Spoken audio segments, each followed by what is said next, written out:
Good evening. This is CTV News from Monday, January 22nd. I'm Byron Scott. Glad to have you with us here tonight. And topping our news tonight, the Senate votes to end the three-day budget impasse. A bipartisan group negotiated the breakthrough.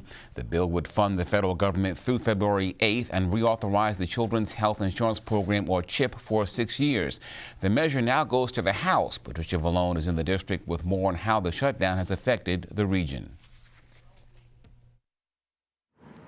Federal buildings across the nation had skeleton crews today, even though reports of a compromise to end the federal government shutdown are in the works. Now, the Council of Government says the D.C. region is being hit much harder than other areas. Fully 30% of our region's economy is still dependent on the federal presence.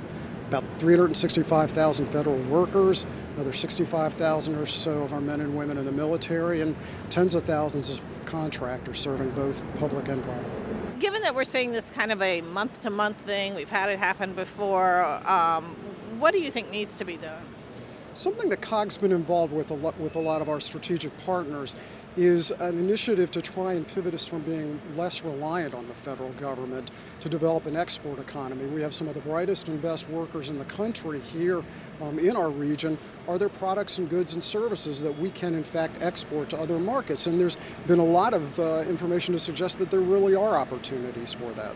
Now, according to the personal finance website Wallet Hub, D.C. ranks first, Maryland second, and Virginia third for the regions that are hardest hit by the federal government shutdown. From the district, Patricia Vallone, CTV News. A majority of Democrats had forced the shutdown, demanding that young DACA recipients be protected from deportation. Now, once the House passes the measure, it still has to go to the president for his signature. Well, the federal government may be shut down, but the state of Maryland is open for business. That's the message today from Governor Larry Hogan, who said all state agencies will stay open during the impasse in Washington. The governor again implored lawmakers to work together and reopen the federal government. Meantime, this was the IRS building in New Carrollton. There you see it there on your screen, where the cars will fill the parking lot. The agency is keeping about 44% of its workforce on the job nationwide. As for the impact on tax refunds, the IRS won't start accepting returns until next Monday. Well, Democrats have a 12-point lead among registered voters in the upcoming midterm elections. That, according to ABC News Washington Post poll. Among those likely voters, the party has a 14-point advantage in congressional seats. The results are unusual because Democrats typically have lower turnout during midterm elections. Senator Ben Cardin says the party has locked down its base. Well, I think that the voters of the country understand there's a big difference on who you elect to office, on the policies. Mr. Trump has sort of underscored that. So we do see a lot of energy. We saw that energy in Alabama. We saw it in the Virginia elections. We saw it in municipal Maryland elections. So we think 2018 is going to be a particularly good year to get a very large voter turnout to express themselves in opposition to the policies of Mr. Trump. Meantime, in Maryland politics, Senator Doug Peters says the election year is creating some political grandstanding.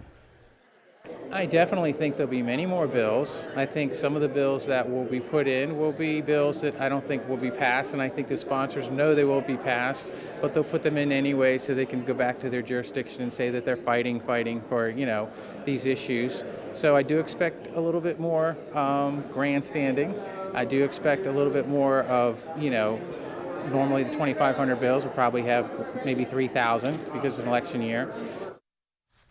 Well, primary elections take place in June. The general election is scheduled for Tuesday, November 6th. And Governor Larry Hogan has sweetened the pot in hopes of luring Amazon to Maryland. The governor has announced legislation known as the Prime Act. It would offer the online retailer a $5 billion package, which includes state income and sales and tax credits for exemptions. Montgomery County made the short list of 20 jurisdictions that are in the running for Amazon's second headquarters. Northern Virginia and Washington, D.C. also made that list.